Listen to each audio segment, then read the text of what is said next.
Capital Sports Audio, I'm Dave Ferry, and I want to talk a little baseball. This is the 30th season of interleague play.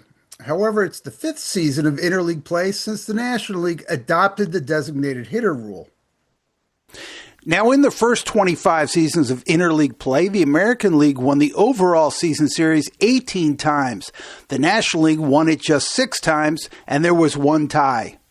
The AL won every overall season series from 2004 through 2017, an unblemished 14-year run that featured a .546 winning percentage. Just how lopsided were those first 25 years? The AL won 3,482 and lost 3,180, a difference of 302 victories and a winning percentage of .523. But interleague play is a great example of how baseball has changed in the two leagues since 1997. The National League won 4 of the first 7 overall season series, primarily because of pitching. It had the better 3rd, 4th, and 5th starting pitchers, the deeper bullpens. The NL had better pitching talent primarily because its teams didn't have to spend a ton of cash on a DH. The league could fortify its rosters in other areas and maintain around the same team payrolls as American League ball clubs. But around 2003, you began to see some of the NL's top hurlers gravitate to the American League through free agency, pitchers who wanted more offensive support and not have to embarrass themselves at the plate by hitting. Suddenly, the AL was dominant in interleague play, compiling a .546 winning percentage during that aforementioned run between 2004 and 2017. But there's been a serious shift since the DH was brought into the National League. The AL only held a 152 to 148 edge in 2022, but the scales have been tipped since the schedule has called for all teams to play a series of at least 3 games against teams in the other league. Over the past 3 seasons, the National League compiled a .516 winning percentage, victorious in 1,084 of 2,100 games.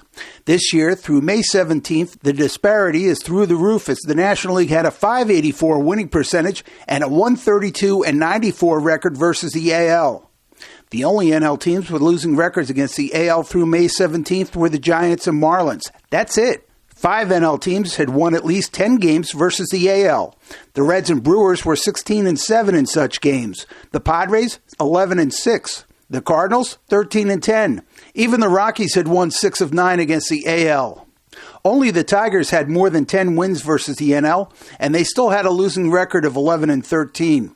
In fact, just one AL team has a winning record against the NL so far this season. That disparity is apparent in the overall standings. As of the 17th, 9 National League teams had winning records compared to just 4 AL clubs. Every team in the NL Central had a winning record, with the Reds and Pirates sitting in the cellar at 24 and 23.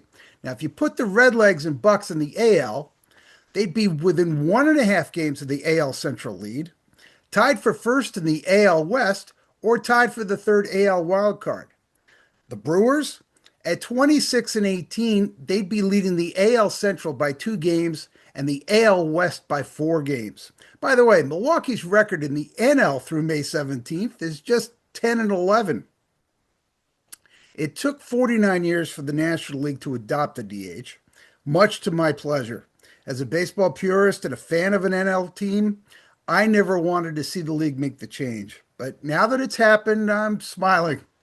Dave Ferry, Capital Sports Audio.